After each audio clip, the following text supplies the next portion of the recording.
Hello guys, ഇത് ഞാൻ നിങ്ങളുടെ ജോസ്മി മദർഹുഡ് ഫാമിലിയിലോട്ട് എല്ലാവർക്കും സ്വാഗതം.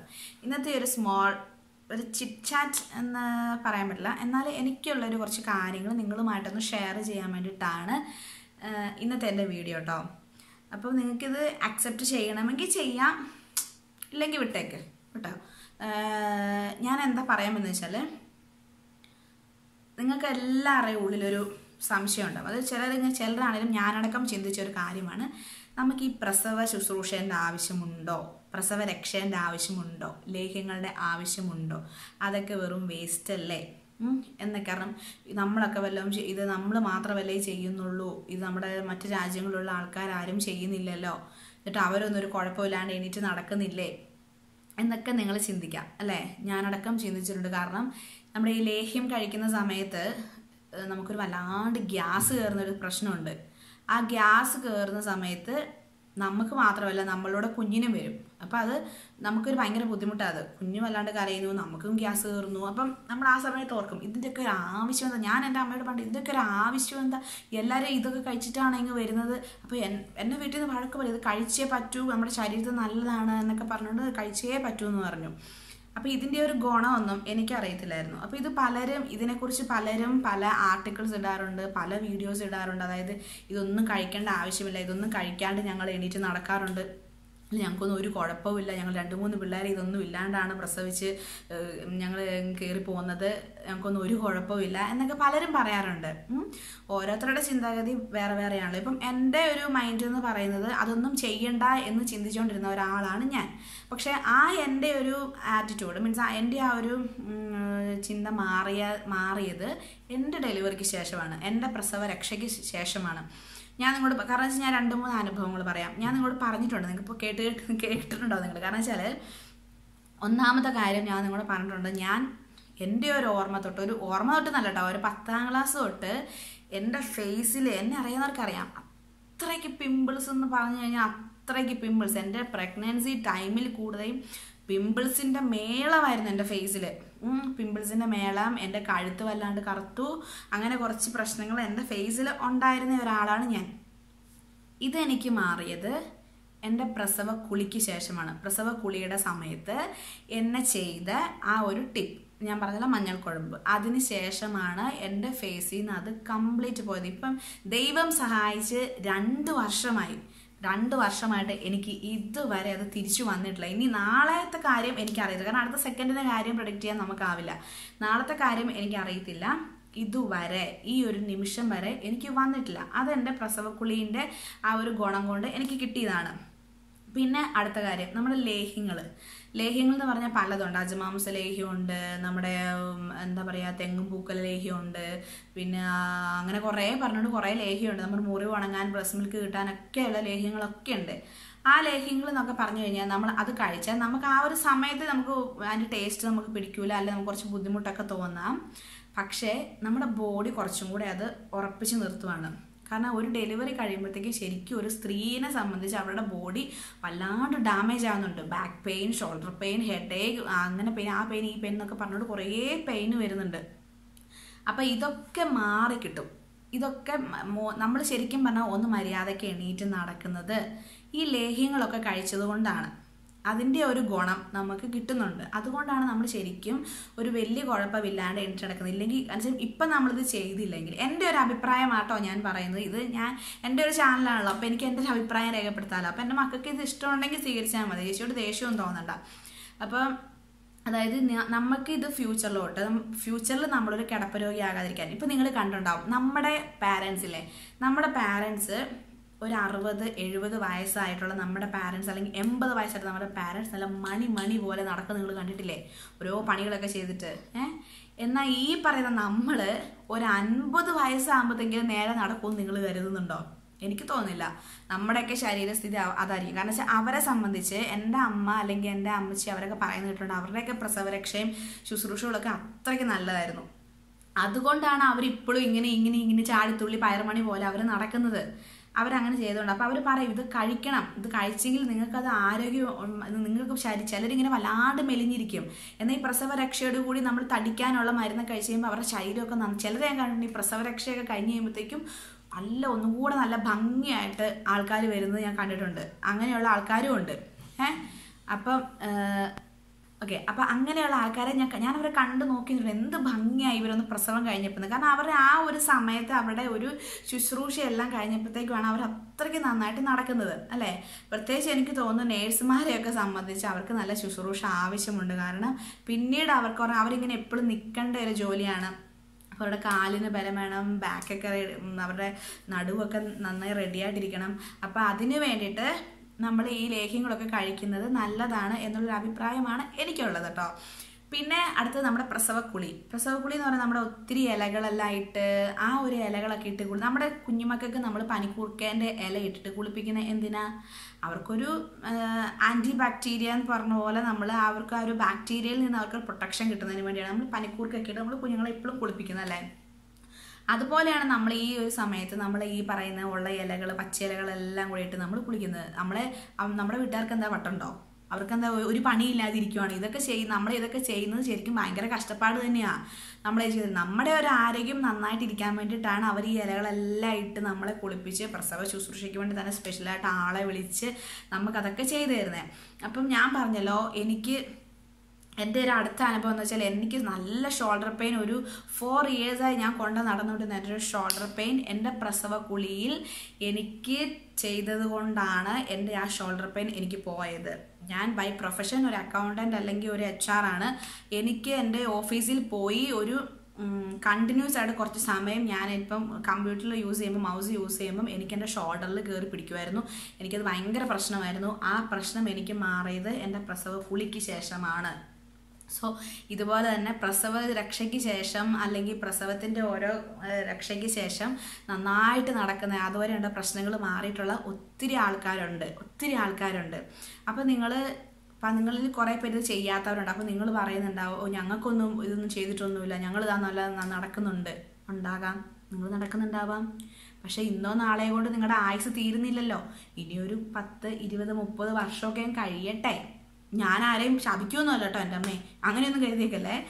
ഒരു 10, 20 വർഷം കഴിയുമ്പോൾ നമുക്ക് ഈ ബോഡിയിൽ ഈ സെയിം ഒരു ആരോഗ്യം വേണമല്ലോ. അതിന് നമ്മുടെ ഈ പ്രസവ സമയത്ത് നമ്മൾ ചെയ്യുന്ന രക്ഷകളെല്ലാം നന്നായി ചെയ്യണം എന്നാണ് ഞാൻ കരുതുന്നത്. എൻ്റെ ഒരു അഭിപ്രായമാണ്. പിന്നെ എന്ന് വെച്ചാൽ മറ്റ് യൂറോപ്യൻ കൺട്രീസിലൊന്നും ഇത് ചെയ്യുന്നില്ല എന്നുള്ളത്. യൂറോപ്യൻ കൺട്രീസിലൊന്നും ചെയ്യുന്നില്ല. നമ്മുടെ നാടിൻ്റെ മാത്രം ഒരു സ്പെഷ്യാലിറ്റിയാണ് ഇത്. നമ്മുടെ നാടിന് മാത്രം ഒരു ഗുണമാണിത്. ഈ ഒറ്റമൂലി എന്നൊക്കെ ഇട്ടിട്ടില്ലേ, നമുക്ക് ചില ഇടങ്ങളിൽ മാത്രമുള്ളൊരു അനുഗ്രഹമാണത് ഒറ്റമൂലി ചെയ്യുന്നവർ. എല്ലായിടത്തും അതില്ല. അപ്പോൾ എല്ലായിടത്തും അതില്ല എന്ന് പറഞ്ഞാൽ എല്ലാവരും എന്താ ചെയ്യുന്നത്? ഇപ്പോൾ പൈൽസിനെ സംബന്ധിച്ച് പറയുകയാണെങ്കിൽ അത് ഒറ്റമൂലിക്ക് ചെയ്ത് മാറ്റുന്നവരുണ്ട്. അതിപ്പോൾ എല്ലാ ഏരിയയിലും ഇല്ല. ചില സ്ഥലങ്ങളിൽ മാത്രമേ അങ്ങനെ ഒറ്റമൂലി ചെയ്യുന്നവരുള്ളൂ. അത് ആ നാടിൻ്റെ ഒരു ഗിഫ്റ്റായിട്ട് ദൈവം കൊടുത്തിരിക്കുന്നു. അങ്ങനെ ഒരാൾക്ക് അവിടെ കഴിവ് കൊടുത്തു. അത് ആ നാട്ടുകാരുടെ ഒരു അനുഗ്രഹം. എന്നാൽ അത് ഇല്ലാത്ത ഏരിയകളിലാണെങ്കിൽ അവരെന്താ ചെയ്യുന്നത്? പോയി ഓപ്പറേറ്റ് ചെയ്യും, അത് കരിച്ചു കളയും, എന്നിട്ട് അവസാനം അതിൻ്റെ ബാക്കി ആഫ്റ്റർ എഫക്റ്റ് എല്ലാം കൂടെ ഫേസ് ചെയ്ത് നടക്കണം. അങ്ങനെയൊക്കെയല്ലേ കാര്യങ്ങൾ. അപ്പം ഇതൊന്നും ഇല്ലാത്തവർ ആ ലെവലിൽ പോകും. ഞങ്ങളിതാ ധൈര്യമായിട്ട് എണീറ്റ് നടക്കുന്നു. അപ്പം ഇവിടെയൊക്കെ കാണാം, നമ്മുടെ ഇവിടെയുള്ള ചേച്ചിമാരൊക്കെ പറയേ, ഇവിടെയൊക്കെ ഓർത്തോയിലാണ് എല്ലാവർക്കും ഏറ്റവും കൂടുതൽ പ്രശ്നം. അവർക്ക് എപ്പോഴും ബോഡിയിൽ ബാക്ക് പെയിൻ അങ്ങനത്തെ കാര്യങ്ങളൊക്കെ ഇവിടെ ഏറ്റവും കൂടുതൽ ഇവിടെ ഫോറിനേഴ്സിനാണ്. അവരിങ്ങനെ പൊതിഞ്ഞു മൂടി നടക്കുന്നുണ്ട്, നമുക്ക് മനസ്സിലാവാത്തതല്ലേ. അവരുടെയൊക്കെ ശരീരം ഡാമേജാണ്, ഫുൾ പോക്കാന്നൊക്കെ ഇവിടെ ചേച്ചിമാർ പറയും. അപ്പോൾ ഇവരെ സംബന്ധിച്ച് ഇവരങ്ങനെയൊന്നും ചെയ്യുന്നില്ലല്ലോ. എനിക്ക് തോന്നിയിട്ടുള്ളത് അങ്ങനെയാണ്. കാരണം നമ്മളെ സംബന്ധിച്ച് നമ്മൾ അത്രയ്ക്ക് നല്ല ലേഹ്യങ്ങൾ കഴിക്കുന്നുണ്ട്, അത്രയ്ക്ക് നല്ല ശുശ്രൂഷ ചെയ്യുന്നുണ്ട്. അപ്പോൾ അതുകൊണ്ടാണ് നമ്മുടെ ബോഡി നമ്മൾ കുറച്ചുകൂടെ നമുക്ക് വേണ്ടിയിട്ടല്ല, നമ്മുടെ കുഞ്ഞിനെ നമുക്ക് നോക്കണമെങ്കിൽ നമുക്ക് ആരോഗ്യം വേണം. നമ്മൾ ആരോഗ്യത്തോടെ ഇരുന്നാലേ നമ്മുടെ കുഞ്ഞിനെ നമുക്ക് ശ്രദ്ധിക്കാൻ പറ്റുള്ളൂ. അല്ലെങ്കിൽ നമ്മൾ പെട്ടെന്ന് കിടപ്പ് രോഗികളായി കഴിഞ്ഞ് കിടന്നു പോയാൽ നമുക്ക് എപ്പോഴും ക്ഷീണം, വയ്യായിക എന്ന് നമ്മൾ പറഞ്ഞുകൊണ്ടിരുന്നാൽ തന്നെ നമ്മുടെ വീട്ടുകാർക്ക് തന്നെ ഇത് തോന്നും, ഇവയ്ക്ക് എപ്പോൾ നോക്കിയാലും ഈ ഒരു അസുഖമാണല്ലോ, അസുഖം പറയാനേ നേരമുള്ളൂ നമ്മുടെ വീട്ടുകാർ പറയും. കുറച്ച് കഴിയുമ്പോൾ നമ്മുടെ ഭർത്താവ് പറയും, അത് കഴിയുമ്പോഴത്തേക്ക് നമ്മുടെ മക്കൾ പറയും, അമ്മയ്ക്ക് എപ്പോഴും അസുഖമാണല്ലോ എന്ന് പറയും. അപ്പോൾ നമ്മൾ ആരോഗ്യത്തോടെ ഇരിക്കുക എന്നുള്ളത് നമ്മുടെ ഒരു ആവശ്യമാണ്. ഈ പ്രസവം എന്ന് പറയുന്നത് നമ്മുടെ ബോഡിയിൽ കുറേ ചേഞ്ചസ് വരുന്നുണ്ട്. അപ്പോൾ ആ ചേഞ്ചസ് നമ്മൾ കുറച്ചും കൂടെ അതിനെ ഓവർകം ചെയ്ത് ആ പ്രശ്നങ്ങളൊക്കെ മാറ്റി നമ്മൾ കുറച്ചും കൂടെ സ്ട്രോങ് ആവണമെങ്കിൽ, പഴയ രീതിയിൽ അതിനേക്കാളും നന്നായി ബോഡി ആവണമെങ്കിൽ നമ്മൾ ആ ഒരു സമയത്ത് രക്ഷ നന്നായിട്ട് ചെയ്യണം എന്നുള്ളൊരു അഭിപ്രായമാണ് എനിക്കുള്ളത്. സോ ഇതൊക്കെ ഓരോരുത്തരുടെ മൈൻഡാണ്. എൻ്റെ ചിന്താഗതിയല്ല അടുത്ത ഒരാളുടെ, അല്ലേ? അപ്പം ഓരോരുത്തർക്കും ഓരോ ഇഷ്ടമാണ്. അപ്പം ഞാൻ കഴിഞ്ഞ ദിവസങ്ങളായിട്ട് കുറച്ച് ആർട്ടിക്കിളും വീഡിയോസൊക്കെ ഞാൻ കണ്ടു. ഇതൊന്നും ഒരു ആവശ്യമില്ലാത്തതാണ്, എന്താണ് ഇതിൻ്റെയൊക്കെ ഒരു വേഷം കെട്ടൽ എന്നൊക്കെ അങ്ങനെയൊക്കെ പറഞ്ഞോണ്ടേ, ഇതിൻ്റെ ഒന്നും ഒരു കാര്യമില്ല, ഒരു പണിയില്ലാണ്ട് കുറേ പേര് ഇറങ്ങിയേക്കുവാണ് എന്നൊക്കെ പറഞ്ഞ ലെവലിൽ ഇങ്ങനെ കുറേ ആർട്ടിക്കിളൊക്കെ ഇടുന്ന, കുറേ വീഡിയോസൊക്കെ ഇടുന്ന ഞാൻ കണ്ടു. അപ്പോൾ അതുകൊണ്ടാണ് എനിക്ക് നിങ്ങളോട് പറയാൻ തോന്നിയത്. അവർക്കത് വേണ്ടായിരിക്കാം, അവർക്കത് പ്രശ്നം തോന്നിയില്ല. പക്ഷെ നിങ്ങൾ ചെയ്യാൻ പറ്റുന്നവർ ചെയ്യുക. ഞാൻ പറഞ്ഞ എൻ്റെ ഒരു അനുഭവം വെച്ചിട്ട് എനിക്കിതെല്ലാം കഴിഞ്ഞപ്പം ഗുണം മാത്രമേ ഉണ്ടായിട്ടുള്ളൂ. ഈ പ്രസവരക്ഷ മര്യാദയ്ക്ക് കിട്ടാത്തവർക്ക് പല ആരോഗ്യ പ്രശ്നങ്ങൾ ഫേസ് ചെയ്യുന്നവരും ഇപ്പോഴും ഉണ്ട്. എനിക്ക് അതൊക്കെ നന്നായിട്ട് അറിയാം. ആരെയും ഞാൻ എടുത്ത് പറയുന്നില്ല, ഞാനങ്ങ് വിടുന്നയാളോ. പക്ഷെ പേരൊന്നും പറയേണ്ട കാര്യമില്ലല്ലോ, അതുകൊണ്ട് ഞാനങ്ങ് വിടുന്നില്ല. അപ്പം മക്കളെ, നിങ്ങൾക്ക് ഈ ചേച്ചീൻ്റെ ഒരു അഭിപ്രായം, നിങ്ങളിതൊക്കെ ചെയ്യണം, നന്നായിട്ട് ചെയ്യണം. അത് ചെയ്തുകൊണ്ട് നിങ്ങൾക്ക് വേറെ ഒരു ദോഷം ഉണ്ടാവുകയില്ല. കുറച്ച് റെസ്റ്റ് നന്നായിട്ട് തന്നെ എടുക്കുക. ഇപ്പോൾ സിസേറിയനൊക്കെ കഴിഞ്ഞവരാണെങ്കിൽ തന്നെ ഒരു കുറച്ച് 2-3 മാസം, കാരണം പെട്ടെന്നൊക്കെ എണീറ്റ് നടന്നു കഴിഞ്ഞാൽ ഓരോന്നും ചെയ്ത് കഴിഞ്ഞാൽ അവർക്ക് കുറച്ച് കഴിയുമ്പോഴത്തേക്ക് ബാക്ക് പെയിൻ ഒക്കെ ഉള്ളവരുണ്ട്. ഇപ്പോൾ എന്നോട് എൻ്റെ കുറേ ആൾക്കാർ പറയാറുണ്ട്, എടി ഞങ്ങൾ അധികം റെസ്റ്റ് ഒന്നും എടുത്തിട്ടുണ്ടായിരുന്നില്ല, പെട്ടെന്ന് ജോലിക്കൊക്കെ പോകേണ്ടി വന്നവരെ, അപ്പം ചെയ്തുകൊണ്ട് ഞങ്ങൾക്ക് നല്ല ബാക്ക് പെയിൻ ഫേസ് ചെയ്യുന്നുണ്ട്, അതിന് എന്തെങ്കിലും സൊല്യൂഷൻ ഉണ്ടോ എന്നൊക്കെ ചോദിച്ച ആൾക്കാർ പറയുന്നുണ്ട്. അപ്പോൾ എന്താ അവരോട് സൊല്യൂഷൻ നമ്മൾ പറയാം, നമുക്കറിയത്തില്ല. അപ്പോൾ നമ്മൾ ഈ ഒരു സമയത്ത് നമ്മൾ ശ്രദ്ധിക്കണം, നന്നായിട്ട് ബോഡി ശ്രദ്ധിക്കണം, ഒരു കെയർ കൊടുക്കണം എന്നുള്ളൊരു അഭിപ്രായമാണ് എനിക്കുള്ളത്. നിങ്ങൾ പറ്റുമെങ്കിൽ സ്വീകരിക്കുക. എന്നോട് ദേഷ്യവും തോന്നണ്ട. ഒരു ചേച്ചിയായി അല്ലെങ്കിൽ ഒരു കൂട്ടുകാരിയായി നിങ്ങളോട് ഞാൻ പറഞ്ഞു തരുന്നു എന്ന് മാത്രമേ ഉള്ളൂ. ഓക്കെ, അപ്പോൾ നിങ്ങൾക്കിനി തീരുമാനിക്കാം, നിങ്ങൾക്ക് വേണോ വേണ്ടയോ, പ്രസവരക്ഷ വേണോ അല്ലെങ്കിൽ വേണ്ടയോ എന്നുള്ള കാര്യത്തിൽ നിങ്ങൾക്ക് തീരുമാനിക്കാം. ഈ പറഞ്ഞ നമ്മുടെ മുടിയുടെ കാര്യത്തിലാണെങ്കിൽ ചിലർക്ക് ഈ പ്രഗ്നൻസി സമയത്തായിരിക്കും നന്നായിട്ട് മുടിയൊക്കെ കൊഴിയുന്നത്, അല്ലെങ്കിൽ ഡെലിവറിക്ക് ശേഷം നന്നായിട്ട് മുടി കൊഴിയുന്നു എന്നൊക്കെ ആൾക്കാർ പറയുന്നുണ്ട്. ഈ പ്രസവരക്ഷ സമയത്ത് നമ്മൾ ഈ ഒരു വൈദ്യനോട് നമ്മൾ പറയും, മുടിക്ക് നല്ല പ്രശ്നമുണ്ട്, നല്ല ഉള്ളുള്ള മുടിയൊക്കെ വേണം. ഓരോ ആവശ്യത്തിനനുസരിച്ചുള്ള ലേഹ്യങ്ങൾ അവർ നമുക്ക് ഉണ്ടാക്കി തരും.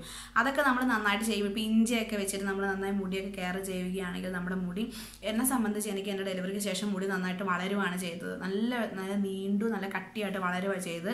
അതിനുശേഷം ഇവിടെ വന്നതിന് ശേഷം എനിക്ക് കൊഴിച്ചിലുണ്ട്, പക്ഷേ എനിക്ക് അവിടുന്ന് എനിക്കൊരു കുഴപ്പമുണ്ടായിരുന്നില്ല, നന്നായിട്ട് വളരുക ചെയ്തത്. അപ്പം അതിനൊക്കെ നമ്മൾ കുറേയൊക്കെ ചെയ്യണം. കാരണം ഇത് ചെയ്തിട്ടും ഗുണം കിട്ടാത്തവരുണ്ടാകാം. പക്ഷെ അത് ഓരോരുത്തർ ശരീരപ്രകൃതി ആയിരിക്കാം. പക്ഷെ ഗുണം കിട്ടുന്നവർ ഒത്തിരി ആൾക്കാരുണ്ട്. ഇത് ശരിക്കും ചെയ്യാത്തതിൻ്റെ പേരിൽ ക്ഷീണം അനുഭവിക്കുന്നവരുമുണ്ട്. അപ്പം നിങ്ങൾ തീരുമാനിക്കുക വേണോ വേണ്ടയോ എന്നുള്ളത്. ഓക്കെ, അപ്പോൾ നമ്മളിങ്ങനെ എല്ലാം, നമ്മളിപ്പോൾ ന്യൂ ജെന്നാണ്, എനിക്ക് അതിൻ്റെ ആവശ്യമൊന്നുമില്ല, മറ്റുള്ളവരൊന്നും ചെയ്യുന്നില്ലല്ലോ, ഞാനത് ചെയ്യുന്നില്ലല്ലോ. ഇപ്പോൾ ഈ പറയുന്നത് ഞാൻ ചോദിക്കട്ടെ, നിങ്ങൾ ഡോക്ടേഴ്സ് പ്രിസ്ക്രൈബ് ചെയ്യുന്നുണ്ടോ പ്രസവ ശുശ്രൂഷ അല്ലെങ്കിൽ ലേഹ്യം കഴിക്കാൻ? നിങ്ങൾ ഡോക്ടേഴ്സ് നിങ്ങളുടെ മെഡിക്കൽ ബുക്സിനകത്ത് പറയുന്നുണ്ടോ? ഇല്ലല്ലോ, അതിനകത്തൊന്നും പറയുന്നില്ല. ഈ ആവശ്യപ്പെട്ട് നിങ്ങൾ ഇത് പറയുന്ന ഡോക്ടേഴ്സിനോടും ഇത് ചെയ്യരുത് എന്നുള്ള ഡോക്ടേഴ്സിനോടും നേഴ്സുമാരോടൊക്കെ എനിക്ക് ചോദിക്കാനുള്ള കാര്യമാണ്. നിങ്ങളുടെ ബുക്സിൽ ഇതൊന്നും പറയുന്നില്ല. പിന്നെ എന്തിനാണ് നിങ്ങൾ ഈ പ്രസവരക്ഷയ്ക്ക് എടുക്കുന്നത്, എന്തിനാണ് പ്രസവ ശുശ്രൂഷയൊക്കെ നിങ്ങൾ ചെയ്യുന്ന ഒത്തിരി ആൾക്കാരുണ്ടെന്ന് എനിക്കറിയാം. അപ്പോൾ എന്തിനാണ് നിങ്ങൾ ചെയ്യുന്നത്? അപ്പം നിങ്ങൾ ഗുണം കിട്ടുന്നവർക്ക് കിട്ടിക്കോട്ടെ, കിട്ടാത്തവർക്ക് വേണ്ടിയിട്ട് നിങ്ങൾക്ക് വേണ്ട എന്നോർത്തുകൊണ്ട് എല്ലാവരെയും അത് നിങ്ങൾ എന്താ പറയുക അടിച്ചേൽപ്പിക്കരുത്. അവരുടെയും കൂടെ ആ ഒരു മൈൻഡ് നിങ്ങൾ കളയരുത്. അതിൻ്റെ കൂടുതൽ ഒരു കാര്യം കൂടെ എനിക്ക് പറയാനുള്ളത് വെച്ചാൽ, ഞങ്ങളുടെ നാട്ടിൽ ഒരാൾക്കാരുണ്ട് കേട്ടോ, അവരെ വെച്ചാൽ ഈ നമ്മുടെ ഈ പ്രസവ സമയത്ത് നമ്മൾ ചെയ്യുന്ന ഈ ലേഹ്യമില്ലേ, ആ ലേഹ്യം അവർ എല്ലാ വർഷവും അവരുടെ മക്കൾക്ക് കൊടുക്കുന്നുണ്ട്. അപ്പം അവിടുത്തെ ആ ചേച്ചി പറഞ്ഞാണ്, അതായത് അവർ എല്ലാ വർഷവും എന്ന് പറഞ്ഞാൽ അവർ ഈ കഴിക്കുന്ന ലേഹ്യം അവരെല്ലാ വർഷവും അവർ കഴിക്കുന്നുണ്ടല്ലോ. അപ്പോൾ അവരങ്ങനെ ആരും തുറന്നു പറയില്ല. അപ്പോൾ ആ ചേച്ചി ഇങ്ങനെ എല്ലാം ഓപ്പൺ മൈൻഡഡ് ആട്ടോ, എല്ലാം തുറന്നു പറയുന്ന കൂട്ടത്തില്ല. അപ്പോൾ അങ്ങനെ ചേച്ചി പറഞ്ഞു, ഞാൻ മക്കൾക്ക് എല്ലാ വർഷവും ഉണ്ടാക്കി കൊടുക്കാറുണ്ടെന്ന് പറഞ്ഞു. ആ ചേച്ചിമാരെ സംബന്ധിച്ച് എല്ലാവരും ചിന്തിക്കുന്ന കാര്യമാണ്, ഇവരെന്താ ഒന്നിനൊന്നിന് ചെറുപ്പമായിട്ട് വരുന്നേ. അപ്പോൾ ആ ചേച്ചി തന്നെ പറഞ്ഞു, ദൈവം സഹായിച്ചു അതുകൊണ്ട് ഇതുവരെ എൻ്റെ മക്കൾക്ക് ഒരു ഹെൽത്ത് ഇഷ്യൂസ് ഒന്നും ഉണ്ടായിട്ടില്ല എന്ന് പറഞ്ഞു. അപ്പോൾ ഹെൽത്ത് ഇഷ്യൂസ് ആ ചേച്ചി പറയുന്നത് ഇല്ല എന്നുള്ളത്. പക്ഷെ നമ്മൾ പുറമേ നിന്ന് കാണുമ്പം ഒന്നിനൊന്നിന് ചെറുപ്പമായി സുന്ദരിമാരായിട്ട് ആ ചേച്ചിമാർ വരുന്നു. ഞങ്ങൾ കണ്ടപ്പോൾ ഞങ്ങൾ തന്നെ ഓക്കെ, ഈ ചേച്ചിമാർ എന്താ പ്രസവം കഴിഞ്ഞ 2 പിള്ളേരെ 3 പിള്ളേർ, എന്നിട്ട് എന്താ ഈ ചേച്ചിമാർ ഇപ്പോഴും ഇങ്ങനെ നല്ല യങ്ങായിട്ടിരിക്കുന്നത്, ഒന്നും പ്രസവിച്ചാന്ന് പോലും പറയില്ല, കല്യാണം കഴിച്ചാന്ന് പോലും പറയില്ല, അങ്ങനെ സുന്ദരികളായിട്ടിരിക്കുന്നു. അപ്പോൾ ഈ ചേച്ചി ഒരു ദിവസം വന്നിട്ട് പറഞ്ഞാണ്, ഞങ്ങൾ എല്ലാ വർഷവും കുഞ്ഞുങ്ങൾക്ക് ഇത് കൊടുക്കാറുണ്ടെന്ന്. അത് കൊടുക്കുന്ന നല്ലതാണ്, നമ്മൾ എല്ലാ വർഷവും ലേഹ്യം കഴിക്കുന്ന നല്ലതാണ്, നമ്മുടെ ശരീരത്തിന് നല്ലതാണ്, ശരീരത്തിന് എപ്പോഴും ഊർജ്ജം ഉണ്ടാവുന്നത്, ആ ഒരു ആക്റ്റീവായിട്ട് നമുക്ക് നിൽക്കാൻ പറ്റുമെന്നാണ് ആ ചേച്ചി പറഞ്ഞത്. അപ്പം നമുക്കത് കുറച്ചും കൂടി ഇതായി. കാരണം കഴിച്ചെന്ന് പറഞ്ഞാൽ എനിക്ക് കുറച്ച് ഉഷാറാണ് വന്നത്. എന്നെ സംബന്ധിച്ച് എനിക്ക് ഗുണങ്ങൾ മാത്രമേ ഉണ്ടായിട്ടുള്ളൂ. അപ്പോൾ എനിക്ക് നിങ്ങളോട് പറയാനുള്ളത്, നിങ്ങളുടെ ഇഷ്ടത്തിനനുസരിച്ച് നിങ്ങൾ ചെയ്യുക. എല്ലാം ന്യൂജൻ്റെ രീതി പോവാതെ നമ്മുടെ പാരമ്പര്യമായിട്ടുള്ള രീതിയിൽ നമുക്ക് നമ്മുടെ നാട്ടിൽ മാത്രം കേരളത്തിൽ മാത്രം കൊണ്ടു നടക്കുന്ന ഒരു കാര്യമാണ് ഈ പ്രസവ ശുശ്രൂഷ നന്നായിട്ട്. അപ്പം അത് നമ്മൾ അനുഭവിക്കുക, അത് ചെയ്യുക. എല്ലാവരെയും പോലെ ഞാനും ആവട്ടെ എന്ന് ചിന്തിക്കാതിരിക്കുക. നിങ്ങളുടെ ഇഷ്ടം കേട്ടോ, ഞാൻ നിർബന്ധിക്കുക നിങ്ങളുടെ ഇഷ്ടം. ഓക്കെ, അപ്പോൾ എൻ്റെ വീഡിയോ നിങ്ങൾക്ക് ഇഷ്ടപ്പെട്ടെങ്കിൽ ലൈക്ക് ചെയ്യുക, ഷെയർ ചെയ്യുക. അടുത്ത വീഡിയോയിൽ കാണുന്നത് വരെ ടാറ്റാ, ബൈ ബൈ.